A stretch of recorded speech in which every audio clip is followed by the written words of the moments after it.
ইতিমধ্যে মই বহলভাৱে আপোনালোকৰ বিভিন্ন দিশসমূহৰ কথা কৈছিলোঁ। তথাপিও আকৌ এবাৰ থুলমূলকৈ এইখন আমাৰ পঞ্চমখন সমাৱৰ্তন উৎসৱ। আমি 2017 চনৰ পৰা আমি পাঠদান আৰম্ভ কৰিছিলোঁ। এতিয়া 2025। 2017 চনত আমাৰ ছাত্ৰ সংখ্যা আছিলে প্ৰায় 700 নে 750 মুঠেই। আৰু কেইটামান বিষয়ত আমি পাঠদান কৰিছিলোঁ আমাৰ স্নাতক পৰ্যায়ত, আৰু হয়তো দুই এটা বিষয়ত আমাৰ স্নাতকোত্তৰ আছিলে। আমাৰ তেতিয়া ৰয়েল গ্ৰুপ অফ ইনষ্টিটিউশ্যন বুলিও এটা আছিলে। ইঞ্জিনিয়াৰিং পঢ়াইছিলোঁ, মেনেজমেণ্ট পঢ়াইছিলোঁ। এতিয়া 8 বছৰ পিছত আমাৰ ছাত্ৰৰ সংখ্যা হ'লগৈ প্ৰায় 9000। যোৱা বছৰ 8500 এডমিশ্যন হৈছিলে। এই বছৰ মই ভাবিছোঁ আৰু বাঢ়িছে। আৰম্ভণিতে আমাৰ গৱেষণাৰ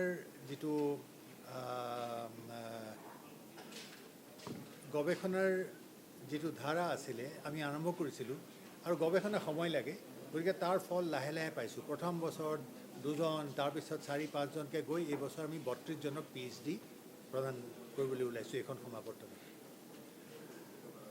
আমাৰ মুঠ সত্ৰৰ সংখ্যা স্কুলছ অফ ষ্টাডিজ এতিয়া 23খন, আৰু এই 23খন সত্ৰৰ তলত আমাৰ বিভিন্ন ধৰণৰ একাডেমিক ডিপাৰ্টমেণ্টছ বা বিভাগবিলাক আছে, শৈক্ষিক বিভাগ। তাৰ সংখ্যা হ'লগৈ 56। আৰু আমাৰ প্ৰত্যেকটো বিভাগৰ পৰাই আমি একাধিক শৈক্ষিক পাঠ্যক্ৰম দিওঁ, একাডেমিক প্ৰগ্ৰেমছ বুলি কওঁ। তাৰ সংখ্যাও প্ৰায় 100তকৈ অধিক হৈছেগৈ বিভিন্ন বিষয়ত। ইয়াৰে সৰহসংখ্যকেই স্নাতক বিভাগ বিষয়ত, তাৰপিছত স্নাতকোত্তৰ গৱেষণা, তাৰপিছত PhD গৱেষণা। তাৰ মাজত আমাৰ ডিপ্ল'মা কোৰ্চ কিছুমানো আছে, একাডেমিক প্ৰগ্ৰেম।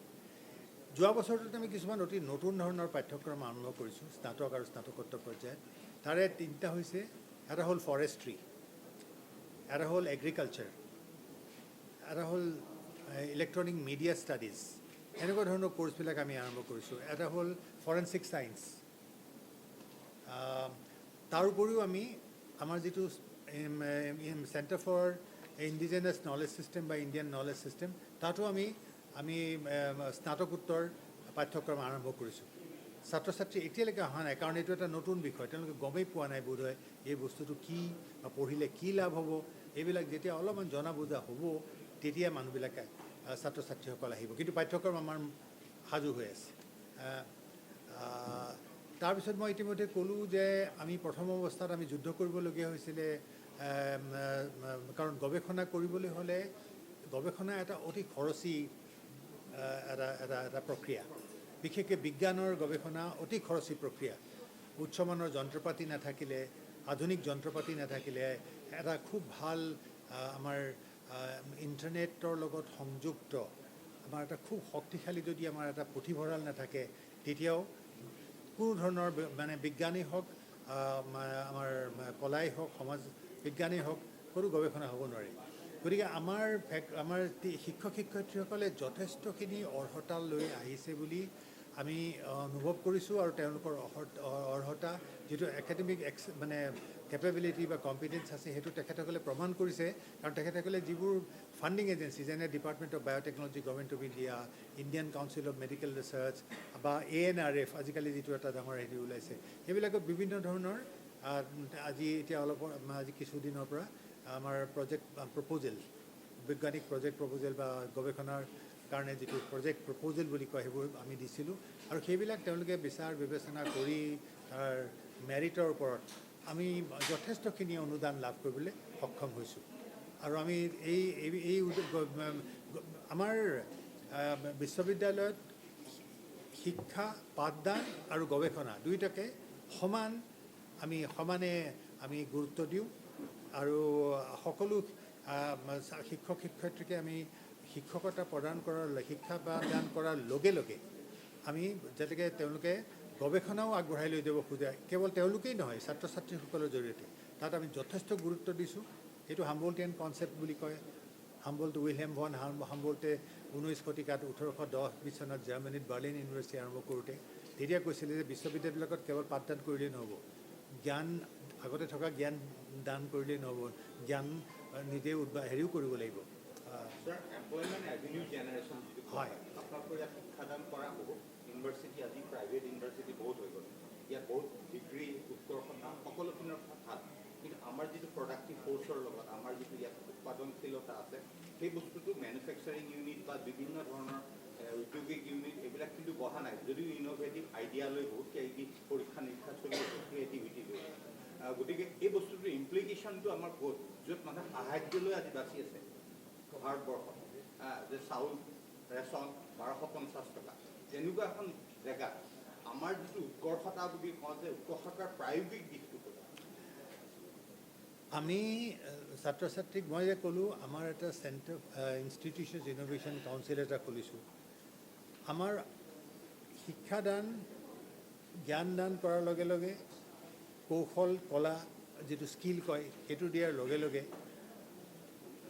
আমি এইটো এটা বিৰাট গুৰুত্ব দি লৈছোঁ যে ল'ৰা ছোৱালীয়ে নিজে কিবা এটা আৰম্ভ কৰিব পাৰে নেকি এইটো চৰকাৰী লেভেলতো পৰ্যায়তো হৈ আছে এইটো এটা গুৰুত্ব দিছে কিন্তু চৰকাৰে এটা পলিচি ডিচিশ্যন ল'ব পাৰে কিন্তু সেই পলিচি কাৰ্যকৰী কৰা হয় ইউনিভাৰ্চিটিৰ ভেটিতে গতিকে সেই ক্ষেত্ৰত আমি যথেষ্টখিনি আমি উদ্যোগ হাতত লৈছোঁ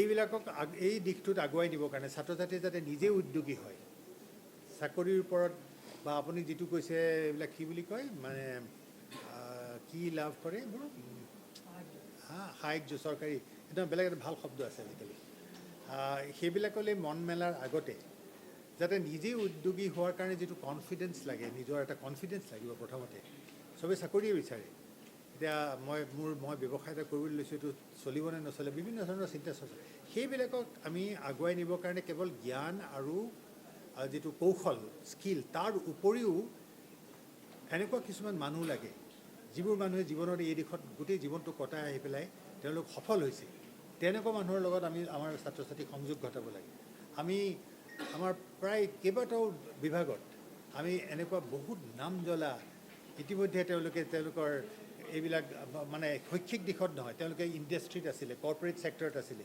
তেনেকুৱা মানুহ আমি কেইবাজনকো প্ৰফেচাৰ অফ প্ৰেক্টিছ আমি নিযুক্তি দিছোঁ ডিষ্টিংগুইছ প্ৰফেচাৰ নিযুক্তি দিছোঁ যিসকলে গোটেই জীৱনটো বিভিন্ন ধৰণৰ আন্তঃৰাষ্ট্ৰীয় পৰ্যায়ত তেওঁলোকে জীৱনটো কটাই আহিছে বিভিন্ন ডাঙৰ ডাঙৰ কোম্পানীত গতিকে এইবিলাকে আমাৰ উদ্যোগ আমি এইবিলাকলৈ নাচাওঁ কাৰণ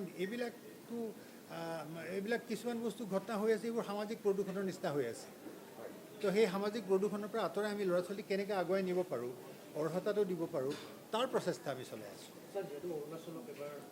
আমাৰ অৰুণাচল এইবাৰ থিম আমাৰ প্ৰত্যেক বছৰ আমাৰ সমাৱৰ্তন উৎসৱত আমি যিহেতু আমি উত্তৰ পূবত অৱস্থিত উত্তৰ পূবৰ কেওখন ৰাজ্য আমি ৰাজ্যৰ ছাত্ৰ ছাত্ৰীক গুৰুত্ব দিওঁ প্ৰাধান্য দিওঁ এইখনেই আমাৰ বহল সমাজ ইয়াত গতিকে প্ৰত্যেক সমাৱৰ্তনতে আমি একোখন মানে ৰাজ্য আমি এটা আমাৰ থিমেটিক হেৰি হিচাপে লওঁ আৰু এইবাৰ অৰুণাচল প্ৰদেশ আৰু তাৰ লগত সংগতি ৰাখি আমাৰ 4গৰাকী যি মানুহক আমি অনৰিছ কজা সন্মানীয় ডিগ্ৰী দিম উচ্চ মানে ডিগ্ৰী এইটো আৰু DSc D.Litt তাৰ ভিতৰত আমাৰ JC দৰ্শী থংচী আছে তেখেত আপোনালোকে জানে স্বনামধন্য তেখেত সাহিত্য একাডেমি বঁটা পাইছে তেখেতে পদ্মশ্ৰী পাইছে আগতে আমি তেখেতক অৰুণাচলৰ পৰাই এইবাবে আমি নিৰ্বাচন কৰিছোঁ আমাৰ হিয়াৰ আমতো জুবিন গাৰ্গক লৈ আপোনালোকৰ কনভোকেশ্যনত যিটো আমাৰ সমাৱৰ্তনত কিবা বিশেষ প্ৰাধান্য বা সেই বিষয়ক লৈ আপোনালোকৰ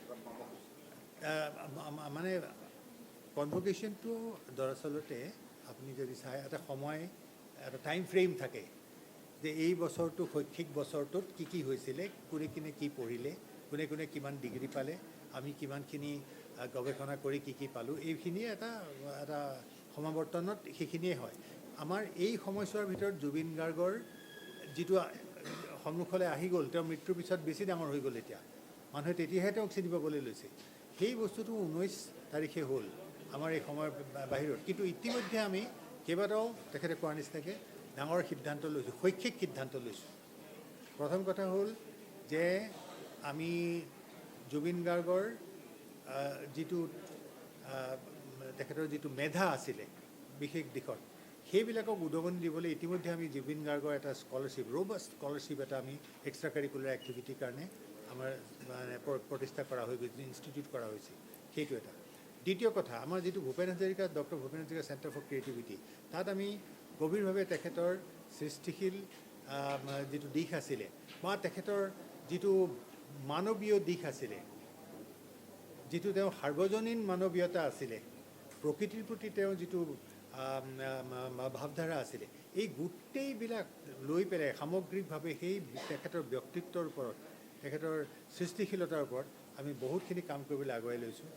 আমি তেখেতৰ 18 তাৰিখে আমি তেখেতৰ মূৰ্তিটোৰ উপৰিও প্ৰতিমূৰ্তি যিটো পূৰ্ণায়ব আমি ইয়াতে স্থাপন কৰিম 18 তাৰিখে, তাৰ উপৰিও আমি তেখেতৰ বচা বচা কবিতাৰ আমি অসমীয়া গানৰ অসমীয়া আমি ইংৰাজী তৰ্জমা কৰিম, কৰি এখন কিতাপ 20টা আমি এখন কিতাপ উলিয়াম। আমি 18 তাৰিখে উন্মোচন হ'ব এখন। এতিয়ালৈকে সেইটো কোনো কাম হাতত লোৱা নাই। আমি এইখন ৰয়েল গ্লোবেল বিশ্ববিদ্যালয়ৰ পৰা আমি প্ৰকাশ কৰিম এখন কিতাপ হিচাপে। ৰয়েল গ্লোবেল আৰু যোৱা বছৰটোত এইটো এটা কথা ক'ব লগা আছে, অন্য সকলো ইউনিভাৰ্চিটিৰে নিজৰ নিজৰ ডাঙৰ ডাঙৰ ইউনিভাৰ্চিটিবিলাকৰ প্ৰেছ থাকে, গুৱাহাটী ইউনিভাৰ্চিটিৰো প্ৰেছ আছিল, তেওঁলোকে উদগনি দিবৰ কাৰণে সৃষ্টিশীল কৰ্মৰাজি যাতে প্ৰকাশ হয়। ৰয়েল গ্লোবেল ইউনিভাৰ্চিটিটো আমি এখন পাব্লিকেশ্যন এটা আমি চেল বনালোঁ। আমি এইটো কেৱল আমাৰ শিক্ষক ছাত্ৰ ছাত্ৰী যে তাত লিখিব, তেওঁলোকৰ পুথি যে গ্ৰন্থই যে আমি প্ৰকাশ কৰিম সেইটো নহয়। আমি অন্যান্য গণ্যমান্য ব্যক্তি তেখেতসকলৰ লিখনিও আমি যদি ভাবোঁ যে এইখিনি প্ৰকাশৰ যোগ্য, মানুহে জানিব লাগে, আমি তেনেকুৱাবিলাক বস্তু হাতত ল'ম। এখন অতি উচ্চ পৰ্যায়ৰ আমি এখন কমিটি গঠন কৰি দিছোঁ।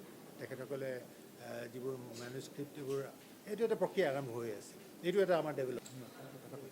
হয়, আমি ইতিমধ্যে মানে উপাচাৰ্যই এই বিষয় আৰু আমাৰ বিশ্ববিদ্যালয়ৰ যিসকল ব্যক্তি আছে তেখেতসকলে এই চৰকাৰৰ লগত এই বিষয়টো